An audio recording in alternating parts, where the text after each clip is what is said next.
নমস্কাৰ আপোনালোক সকলোকে পুনৰবাৰ আপোন নিউজৰ অন্য এটা ভিডিঅ'লৈ স্বাগতম জনাইছো।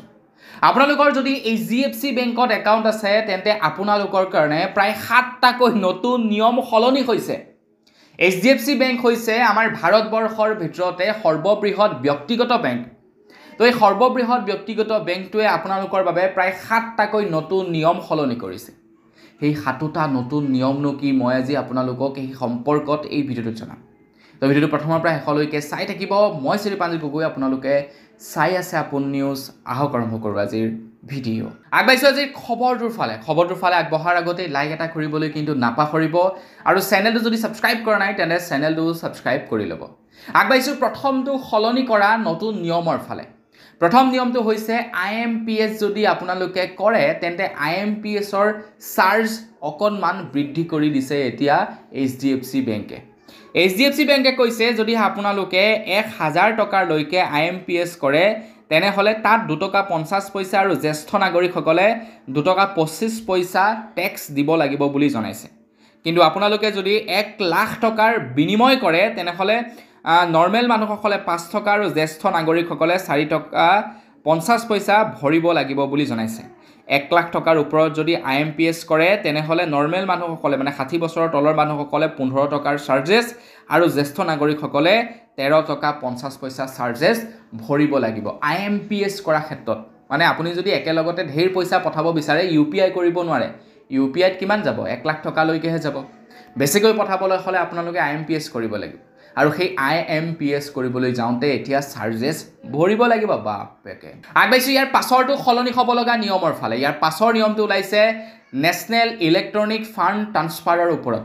আপোনালোকৰ যে চেলেৰি আহে, আপোনালোকে ধৰি লওক কিবা এটা কাম কৰিছে, আপোনালোকৰ চেলেৰি আহিছে, তো সেই চেলেৰিসমূহ কিহৰ জৰিয়তে বাৰু আহে জানেনে? নেশ্যনেল ইলেক্ট্ৰনিক ফাণ্ড ট্ৰান্সফাৰৰ জৰিয়তে আহে। তো বেংকসমূহে আপোনালোকৰ চেলেৰিসমূহ মানে NEFTৰ জৰিয়তে একাউণ্টলৈ চেণ্ড কৰে। চৰকাৰী চাকৰিয়ালে হৈ গ'ল, ব্যক্তিগত চাকৰিয়ালে হৈ গ'ল, তো তেওঁলোকৰ চেলেৰিসমূহ NEFTৰ জৰিয়তে আহে আপোনালোকৰ একাউণ্টলৈ। তো এই NEFTৰ এতিয়া চাৰ্জেছ বাপেকে বৃদ্ধি কৰি দিছে। তো HDFC বেংকে জনাইছে যদিহে 10,000 টকালৈকে NEFT কৰে তেনেহ'লে 2 টকা আৰু জ্যেষ্ঠ নাগৰিকসকলে 1 টকা 80 পইচা ভৰিব লাগিব। 10,000ৰ পৰা 1 লাখ টকালৈকে NEFT কৰিলে 4 টকা আৰু জ্যেষ্ঠ নাগৰিকসকলে 3 টকা 60 পইচা ভৰিব লাগিব। 1 লাখৰ পৰা 2 লাখ টকাৰ ভিতৰত 14 টকা আৰু জ্যেষ্ঠ নাগৰিকসকলে 12 টকা 60 পইচা ভৰিব লাগিব। 2 লাখৰ পৰা ওপৰত গ'লে 24 টকা আৰু জ্যেষ্ঠ নাগৰিকসকলে 21 টকা 60 পইচা ভৰিব লাগিব বুলি জনাইছে NEFT, অৰ্থাৎ নেশ্যনেল ইলেক্ট্ৰনিক ফাণ্ড ট্ৰান্সফাৰ কৰাৰ ক্ষেত্ৰত চাৰ্জেছ ভৰিব লাগিব। আগবাঢ়িছোঁ ইয়াৰ পাছৰটো সলনি হ'ব লগা নিয়মৰ ফালে। ইয়াৰ পাছৰ নিয়মটো ওলাইছে RTGS কৰা সকলৰ ওপৰত। তো যেতিয়া আপোনালোকে হেভি এমাউণ্টৰ বেংকক পে'মেণ্ট কৰে বা চৰকাৰী কিবা প্ৰতিষ্ঠান এটাক পে'মেণ্ট কৰে, তো তেতিয়া RTGS কৰিব লাগে।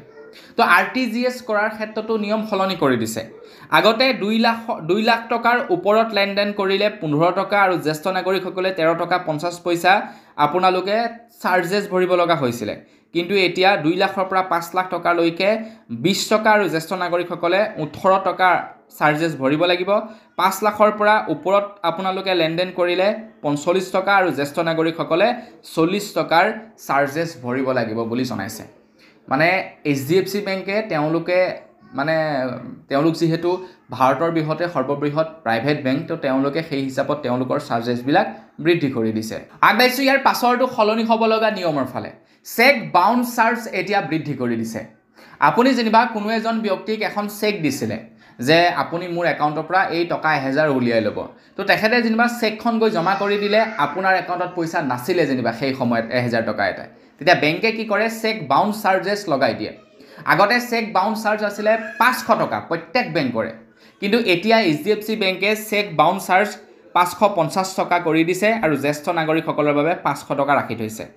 আগতে 500 টকা আছিলে নৰ্মেল মানুহৰ কাৰণে আৰু জ্যেষ্ঠ নাগৰিকৰ বাবে আছিলে 450 টকা, কিন্তু এতিয়া 50 টকাকৈ বৃদ্ধি কৰি দিছে HDFC বেংকে। বাপেকে বেংকৰ একাউণ্ট খুলিম নে বাৰু HDFC বেংকত?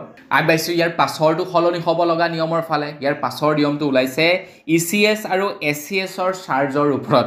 খবৰ ওলাইছে 2025 চনৰ 1 আগষ্টৰ পৰা 1 মে'ৰ ৰিটাৰ্ণৰ বাবে 500 টকা, সিনিয়ৰ সিটিজেনৰ বাবে 450 টকা আৰু দ্বিতীয় ৰিটাৰ্ণৰ বাবে 550 টকা আৰু সিনিয়ৰ সিটিজেনৰ বাবে 500 টকালৈ সংশোধন কৰা হৈছে বুলি জনাইছে।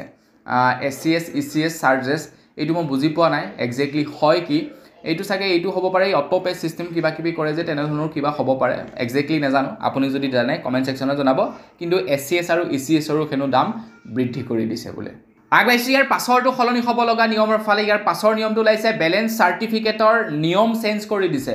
মানে আপোনালোকৰ সেই কিবা ষ্টেটমেণ্ট উলিয়াই যায়, তো সেই ষ্টেটমেণ্টৰ হ'বলা মানে বেলেঞ্চ চাৰ্টিফিকেট বুলিয়ে কয় নেকি, তো সেই বস্তুটোৰ চাৰ্জেছ বৃদ্ধি কৰি দিছে। ঘোষণা কৰিছে যে এতিয়া নিয়মীয়া গ্ৰাহকৰ বাবে 80 টকা আৰু জ্যেষ্ঠ নাগৰিকৰ বাবে 72 টকা কাৰ্যকাৰী হ'ব বুলি জনাইছে।